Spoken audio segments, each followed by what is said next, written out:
Tell me what's going on, my friend. All right. So what I got here is I put a brand new motor in just recently. It's maybe got less than over 1,000 miles now. 'Cause I drive this thing to like crazy. Okay. But so what happened was the motor blew out. We changed the motor. Then we got the thing switched in there, and then when like right now, it's the way it's supposed to sound. Like it's that idle RPM 1,000. But so like when I rev up the motor, it'll stay like 1,500.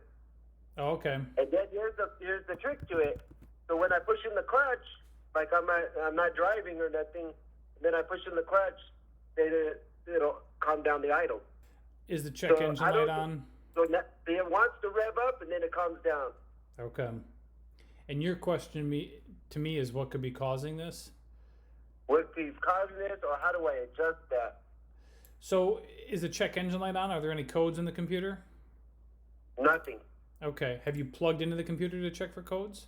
I have, and it was saying 1,000 at one point, and then it was saying cam lifter thing. The sensor went out. So I changed the sensor out on the cam, and then that took the check engine light off. But now it's just like it's running fine. Like right now, I'm just sitting here idling. It sits fine, but when I'm driving, it goes to a higher RPM, and then like I'm at a stop. The idle is at 15.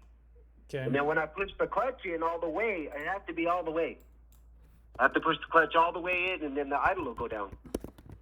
Without having to, do anything, it's just the idle goes down. Right. If I barely tap the clutch, it'll still stay 1,500.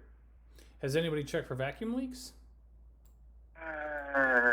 That's possible because, like I said, now don't get me wrong when I say this. I did take it to Ford dealership. It was a warranty work because when I bought the motor, it was warranty work because the other one blew out.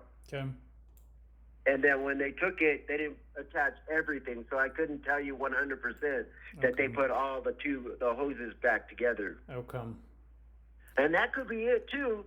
And then it could be the airflow, not the airflow mass sensor, but the right up on the throttle body. Right. Because they're using the old parts and everything, and maybe that went out, the mass flow sensor or the mass flow or whatever to the throttle body. Right. That could be it too. But I was just saying it could be so. I mean, it's not that I can't do it. It's just I just want to make sure I'm kind of on the right path. I gotcha. So let me give you some possible causes, okay? The most likely cause that we see for an idle condition is a vacuum leak, especially if the engine was just replaced. This is very, very, very, very, very common, right? So if nobody has smoke tested the intake system with a smoke machine, that's going to be the first step. We got to verify there's no vacuum leaks. If there are, whatever's leaking needs to be fixed or replaced, and then we need to retest the system. All right. If that checks out good, then at that point, I would recommend to go after the idle air control valve on the side of the throttle body and the throttle position sensor, which is also on the side of the throttle body. Yeah, that's what I was talking about. Yep. That's why I go mass flow air. But I know there was a throttle thing on there, and there's an electric module too. I might change that out too as well. I don't know. Yeah. But that, like I said, they reused all the old parts and didn't put the. Okay, so I'll check those two things out and see what goes on from there. Yeah, and you can run some tests and just reply back if you have any questions. I'll be happy to help. Right on, man. I thank you. Thank you. All right, you're welcome. Good luck, okay? All right. Thank you. You bet. Bye-bye. Bye.